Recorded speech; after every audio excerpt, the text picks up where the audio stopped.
ඔන්නති මේ අද දවසේ පුවත කවුද ඉශාරා සෙව්වන් දිනේද ඉතින් එහෙම මෙහෙන් ඇහෙනවා ඉශාරා සෙව්වන්දිව අල්ලගත්තා නේද? ඉතින් අපි මේ බලන්න යන්නේ ඉශාරා සෙව්වන්දිගේ මේ විස්තරය මොකක්ද කියලා. මෙන්න මේමයි ටයිටල් එකේ තියෙන්නේ මේ නේපාලයේ රැඳී සිටි මහමුලකාරිය කොටු කළ මහමුලකරුගේ සැලැස්ම. කවුද මේ මහමුලකරු? අපි බලමු මේ වැඩිදුරටත් විස්තරේ මොනවද තියෙන කියලා.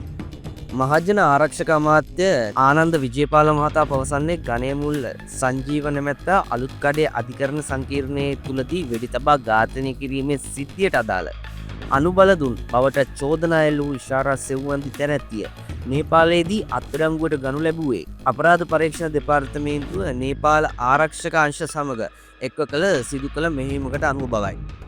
එම මෙහිමේදී ඉශාරා සෙව්වන්දි සමග තවත් පුද්ගලයන් 5 දෙනෙකුද අත්අඩංගුවට ගැනීමට හැකි වූ බව අමාත්‍යවරයා සඳහන් කළා තියෙනවා.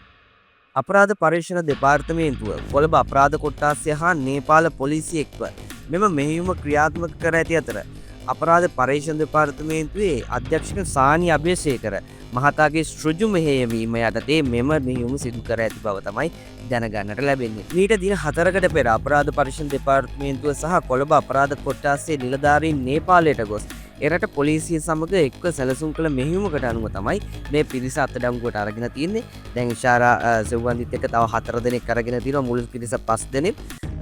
දැන් ඒ ඉශාරව අත්අඩංගුවට ගන්නකේ මහා මොලකරු විදියට වැඩ කරලා තියෙන ඉතින් අපි කවුරුත් දන්න ශානිය බේසෙක්කර.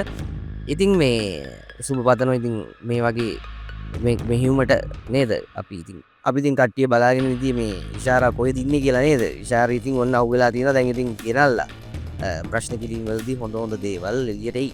අපි ඉතින් බලන් මේ වගේ හොට් නිවුස් අනිවාර්යෙන් දැනගන්න LK+ YouTube channel එක අනිවාර්යෙන් subscribe කරන්න. ඒ වගේම bell icon එකත් click කරන්න අමතක කරන්න එපා.